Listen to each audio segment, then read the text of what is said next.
मन की शांति पाने का राज। एक राजा हमेशा उदास रहता था। उसका मन भटकता रहता था। लाख कोशिश करने के बावजूद उसके मन को शांति नहीं मिलती थी। राजा की इस उदासी के कारण उसका मन राजकाज के कार्यों में नहीं लगता था, जिससे राजकाज के कार्य प्रभावित हो रहे थे। राजा के दरबारी व मंत्री भी राजा की इस समस्या का समाधान नहीं कर पा रहे थे। एक बार उसके नगर में एक भिक्षु आया।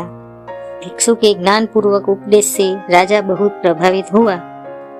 उसने भिक्षु से पूछा, मैं राजा हूँ, मेरे पास सब कुछ है, किंतु फिर भी मेरे मन में शांति नहीं है। मुझे क्या करना चाहिए? भिक्षु ने राजा की बात पर गौर किया और फिर कुछ सोचकर बोले, राजन, आप प्रतिदिन भेष बदलकर अपनी प्रजा के बीच में जाए और यह जानने की कोशिश करें कि प्रजा का क्या हाल है और आपका राज्य कैसा चल रहा है।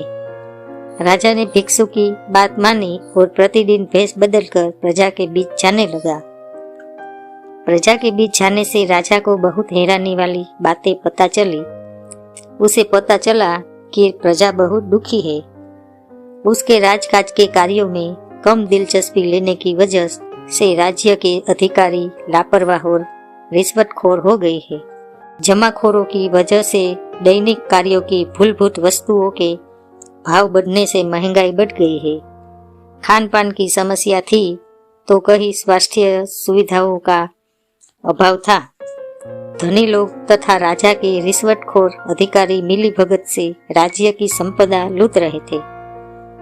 गरीब व्यक्ति और गरीब होता जा रहा था। प्रजा में राजा के प्रति आक्रोश बढ़ता जा रहा था। किसी भी वक्त प्रजा राजा के खिलाफ विद्रोह कर सकती थी। यह सब जानकर राजा तुरंत सब कुछ भूलकर राजकाज के कार्यों में लुट गया। रिश्वतखोर अधिकारियों को गिरफ्तार कर जेल में डाल दिया। जमाखोरों के गोदामों पर छापे मारकर सारा माल जब्त किया गया। राजा ने खुला दरबार लगाकर प्रत्यक्ष रूप से प्रजा की समस्याएं सुननी शुरू कर दी और जितनी जल्दी हो सकता था उन समस्याएं सुननी शुरू कर दी और जितनी जल्दी हो सकता था उन समस्याओं का समाधान करने लगा। प्रजा के मन में राजा के प्रति सम्मान बढ़ने लगा। कुछ दिनों बाद भिक्षु राजा से मिला और पूछा, राजन, आपको कुछ शांति प्राप्त हुई?